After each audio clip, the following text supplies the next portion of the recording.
पर जहां पर 1500 करोड़ की योजनाओं का शुभारंभ किया गया है। काशी को ये सौगात और इससे बदलती हुई काशी जो है वो आपके लिए वो काशी बनकर उभरेगी जिसकी आप कामना करते हैं, जिसकी आप चाहत रखते हैं। चलिए अब देख लेते हैं 1 मिनट में खबरों का विश्लेषण।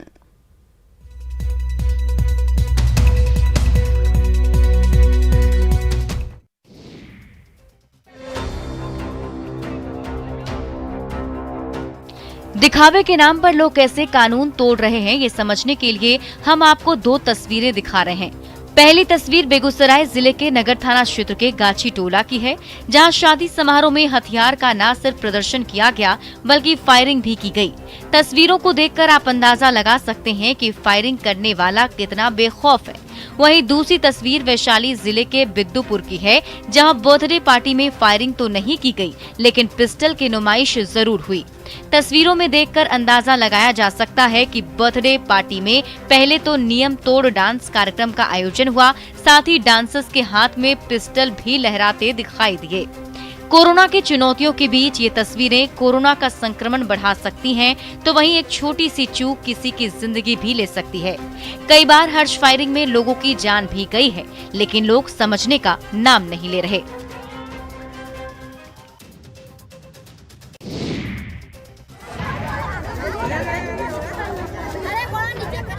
एक बंद कमरे में परेशान लड़का, उसके सामने बैठी लड़की और आसपास खड़े लोग हंगामा कर रहे हैं। ये तस्वीर है गिरिडीह के कोंडरा टांड गांव की, जहां आधी रात को हंगामा हो रहा है।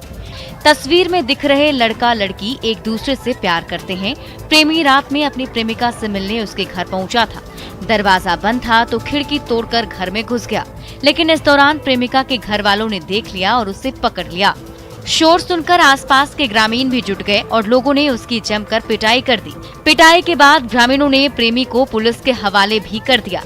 बताया जा रहा है कि प्रेमी दूसरे गांव का रहने वाला है। उसकी प्रेमिका की शादी कहीं और ठीक हो गई थी, जिसके बाद वो प्रेमिका को भगाकर ले जाना चाहता था, लेकिन वो अपने मंसूबे में कामयाब नहीं हो पाया। उससे पहले ही लड़की के घर वालों ने उसे पकड़ लिया।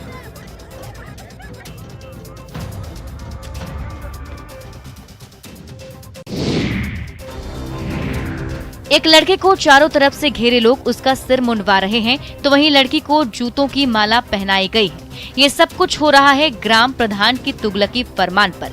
वीडियो साहिबगंज का है, जहां लोगों ने प्रेमी प्रेमिका को आपत्तिजनक हालत में पकड़ लिया और पूरी रात दोनों को बंधक बनाकर रखा गया।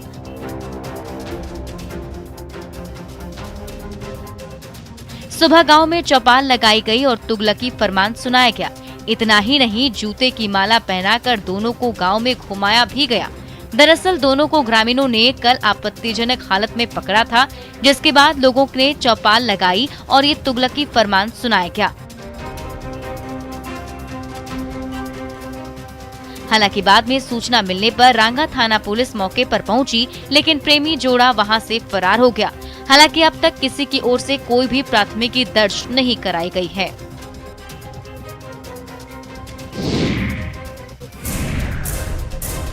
अंधेरी रात में टॉर्च जलाकर घूमते ये ग्रामीण, खाट पर बैठी महिला हर रात इसी तरह से गुजारती है।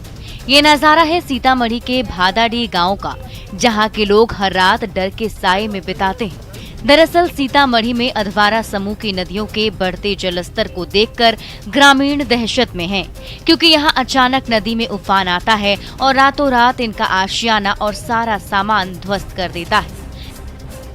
बांध पे हम सब रखवारी कर रहे हैं, भर रात जाग रहे हैं, घर में पानी ढुका हुआ है। अच्छा, मान लगे खुराकी नहीं, आदमी के पास खर्चा पर्चा नहीं है। आप लोग हमेशा डरे हुए रहते हैं? जी। इस बार भी जिस तरीके से नदियों का जलस्तर बढ़ रहा है, वैसे में ग्रामीणों को एक बार फिर अपना सब कुछ खोने का डर सता रहा है। इसलिए रात भर जागकर ये लोग एक टोली बनाकर तटबंध की निगरानी करते हैं।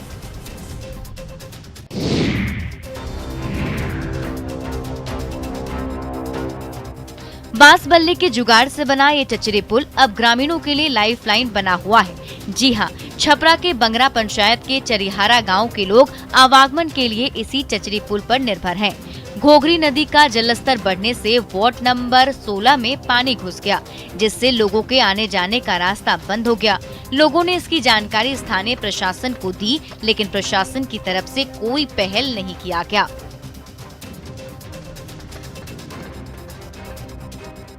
फिर मजबूरन परेशान लोगों ने बांस से चचरी पुल का निर्माण किया, जिससे उनकी समस्या खत्म हो सके। पुल तो बन गया है और लोग इसका इस्तेमाल भी करते हैं, लेकिन इस पुल से गुजरना जान जोखिम में डालने जैसा है, क्योंकि अगर पुल का कोई भी हिस्सा हिला तो लोग सीधे पानी में डूब जाएंगे और अपनी जान से हाथ धो सकते हैं।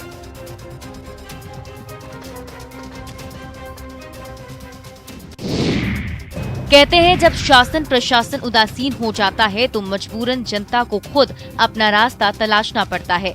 यही हाल है पूर्णिया के 22 अनुमंडल के बाढ़ और कटाव से पीड़ित लोगों का। जब सरकार द्वारा कटाव निरोधक काम नहीं हुआ तो ग्रामीणों ने खुद ही कुदाल उठा लिया और अपनी मेहनत से नदी का रुख मोड़ डाला। अभी तक बहुत सारे लोगों का घर नदी में समा चुका है। कब्रिस्तान की 12 एकड़ जमीन भी कटकर परमान नदी में समा चुकी है। ग्रामीणों का कहना है कि उन्होंने सरकार से फरियाद की, लेकिन किसी ने उनकी गुहार नहीं सुनी। कब्रिस्तान बचाने के लिए वहाँ नाला खोज रहे हैं, उसको बचाने के लिए, ये गाँव वाला को बचाने के लिए भी कर रहे हैं हम लोग। हाथीबंदा गाँव जो हमारा इधर आगे पीछे जो है उसको बचाने के लिए हम लोग कोशिश करते हैं। बता दें कि पूर्व प्रधानमंत्री अटल बिहारी वाजपेयी ने नदी जोड़ने की अनोखी योजना की शुरुआत की थी। अगर ये सफल हो जाता तो इससे बिहार में बाढ़ और सिंचाई का स्थायी समाधान हो जाता, लेकिन किसी ने इस पर खास ध्यान नहीं दिया। दरभंगा में बाढ़ ने बेहाल कर रखा है। शहर के आसपास पानी भरा है, कई मोहल्लों में जल जमाव है। दरभंगा के कुशेश्वर स्थान इलाके में बाढ़ का पानी अब पूरी तरह से फैल गया है। गांव की सड़कों पर कई फीट बाढ़ का पानी आ चुका है, जिसकी वजह से सड़क यातायात पूरी तरह से बंद है। ऐसे में गांव के लोगों के लिए नाव ही एकमात्र सहारा है और लोग नाव से ही आने जाने को मजबूर हैं। स्थिति ये है कि जिस सड़कों पर बाइक दौड़ती थी वहां नाव चल रही हैं। सड़क किनारे का नजारा किसी बंदरगाह से कम नहीं दिखता है। जहां तक नजर जाती है पानी ही पानी नजर आता है।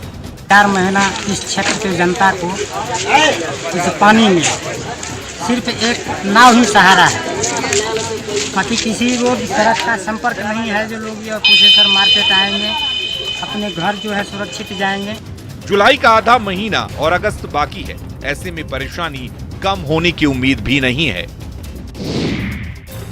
उत्तर बिहार के कई जिले बाढ़ की चपेट में हैं। राहत और बचाव के लिए एसडीआरएफ की तैनाती की गई है, लेकिन बाढ़ पीड़ितों को राहत पहुंचाने वाली एजेंसी एसडीआरएफ खुद बाढ़ पीड़ित हो गई है। मुजफ्फरपुर जिले में बूढ़ी गंडक, बागमती, गंडक और लखनदेई नदियां हर साल तबाही मचाती है।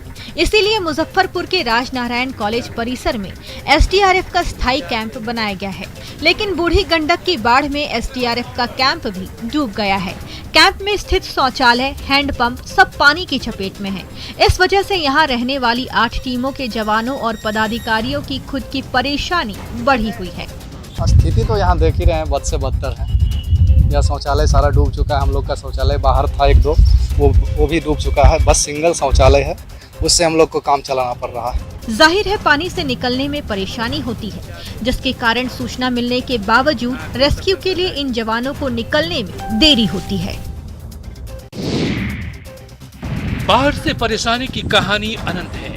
अररिया के कई इलाकों में पानी भर गया है। शहरी इलाके में परमान नदी के कटान तेज हो गया है, लिहाजा शहर के वार्ड नंबर 11 और 12 के लोग अपने मकान और शौचालयों को तोड़ रहे हैं। डीएम के आदेश के बाद भी अब तक कटाव निरोधक कार्य शुरू नहीं हो सका है। पीड़ितों ने बताया कि अब कोई चारा नहीं है। ऐसे में जो कुछ बच सकता है बचाने की जुगत जारी है। नदी कट रहा है, घर कट गया, इसलिए घर लेके चले गए। ये बाथरूम बचा लास्ट में, उसको भी तोड़ रहे हैं। इधर खगड़िया में कोसी और बागमती नदी खतरे के निशान से ऊपर बह रही है, जिससे कई गांव बाढ़ के पानी में घिर गया है। सबसे ज्यादा परेशानी आवागमन को लेकर हो रही है। मदुरा से सिमराहा जाने वाली सड़क पर पानी चढ़ जाने के कारण लोगों को आवागमन में परेशानी हो रही है। लोगों के बीच नाव ही एक सहारा है। बाढ़ पीड़ितों का कहना है कि प्राइवेट नाव के सहारे रुपए देकर आवागमन कर रहे हैं, लेकिन सरकारी नाव की व्यवस्था नहीं की गई है। मध्य प्रदेश के उज्जैन से एक हैरान करने वाली तस्वीर सामने आई, जहां बारिश न होने से परेशान लोगों ने गांव के ही एक आदमी को गधे पर बैठा दिया।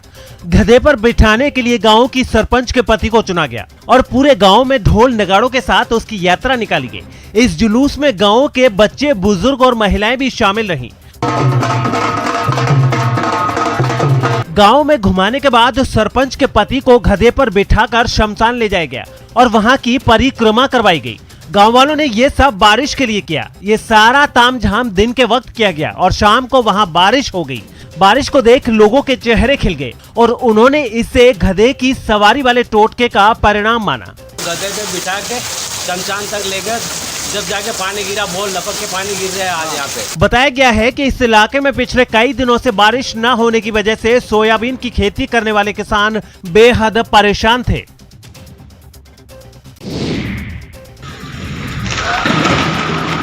गुजरात की धार्मिक नगरी द्वारका में भगवान कृष्ण के मंदिर पर आकाशीय बिजली गिरी है। द्वारकाधीश मंदिर में भारी बारिश के बीच मंगलवार को अचानक गिरी आकाशीय बिजली की वजह से वहां मौजूद लोग डर गए। हालांकि इस हादसे में किसी भी तरह का किसी को नुकसान नहीं हुआ है। मंदिर को भी कोई नुकसान नहीं पहुंचा है। बस मंदिर का ध्वज दंड थोड़ा क्षतिग्रस्त हुआ है और बिजली गिरने से मंदिर का झंडा भी फट गया है। आपको बता दें कि मंगलवार की दोपहर द्वारका में भीषण बारिश हो रही थी और इसी बारिश के बीच करीब 2 बजे द्वारकाधीश मंदिर पर आकाशीय बिजली गिरी। प्रत्यक्षदर्शियों का कहना है कि ये द्वारकाधीश की ही कृपा है कि आकाशीय बिजली गिरने से भी मंदिर को कोई नुकसान नहीं पहुंचा। द्वारकाधीश मंदिर पर बिजली गिरने का वीडियो तेजी से वायरल हो रहा है और इसे लेकर गृह मंत्री अमित शाह ने भी मंदिर प्रशासन से बात की है। टूटी हुई झोपड़ी, ठंड पड़े चूल्हे, जंग खारे औजार इस बात का गवाह है कि इसका इतिहास कभी स्वर्णिम रहा होगा। लेकिन आज परिस्थितियां बदल गई हैं। चूल्हे ठंडे पड़ गए हैं और इनका ये छोटा सा आशियाना किस्से कहानियों में दर्ज होता नजर आ रहा है। एक समय था जब इस लोहारी बस्ती में ठक ठक की आवाज से ही इनके परिवार का चूल्हा जला करता था। यहाँ की बनी लोहे के बर्तन देश के कोने कोने तक जाती थी। लेकिन पहले मशीनीकरण आया और इनका उद्योग का फैलाव कम हो गया। 2020 में श्रावणी मेला का आयोजन न होना और फिर 2021 में इसकी संभावना न के बराबर होने से यहाँ के लोगों के सामने आर्थिक संकट खड़ा हो गया है। जब से लॉकडाउन हुआ है तब से हम लोगों का धंधा पानी सब खत्म हो गया है। ऐसे सरकारी सुविधा भी कुछ उपलब्ध नहीं है, हम लोगों को कोई सहायता नहीं मिला है। अब ये लोग सरकार की ओर उम्मीद की नजरों से देख रहे हैं। जरूरत है सरकार के द्वारा इन्हें कोई सुविधा मुहैया कराई जाए ताकि इनकी रोजी रोटी चल सके।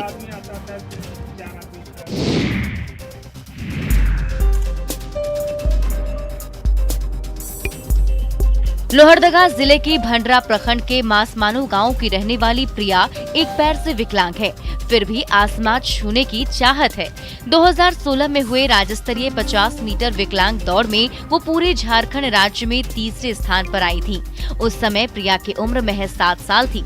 अभी प्रिया की उम्र 12 वर्ष हो गई है। प्रिया के इस प्रतिभा को देखते हुए उसके परिवार वाले उज्जवल भविष्य के बारे में सोचते थे, लेकिन आर्थिक तंगी होने की वजह से वो बेटी के सपने को पूरा नहीं कर सकते। लेकिन प्रिया की उम्मीद कम नहीं हुई। वो अपने स्कूलों में खेलकूद में भाग लेती रहती है और अव्वल भी आती है। सच ही कहा गया है, खुद पर यकीन हो तो इंसान कुछ भी कर सकता है। प्रिया भी उनमें से एक है। अगर सरकार और खेल विभाग इस होनहार बच्ची पर ध्यान दे तो वो भी अपने सपनों का उड़ान भर सकती है और विकलांग कोटे में देश के लिए अच्छा कर सकती है।